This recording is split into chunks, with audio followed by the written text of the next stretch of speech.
جریر نے اعمش سے، انہوں نے ابو صالح سے، اور انہوں نے حضرت ابو ہریرہ رضی اللہ تعالیٰ عنہ سے روایت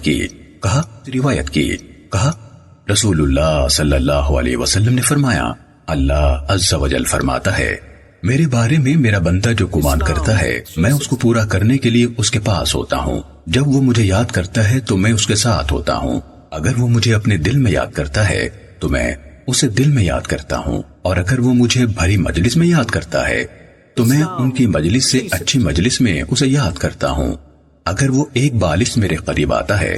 تو میں ایک ہاتھ اس کے قریب جاتا ہوں، اور اگر وہ ایک ہاتھ میرے قریب آتا ہے تو میں دونوں ہاتھوں کی پوری لمبائی کے برابر اس کے قریب آتا ہوں، اگر وہ میرے پاس چلتا ہوا آتا ہے تو میں دوڑتا ہوا اس کے پاس جاتا ہوں۔ صحیح مسلم حدیث نمبر 6805۔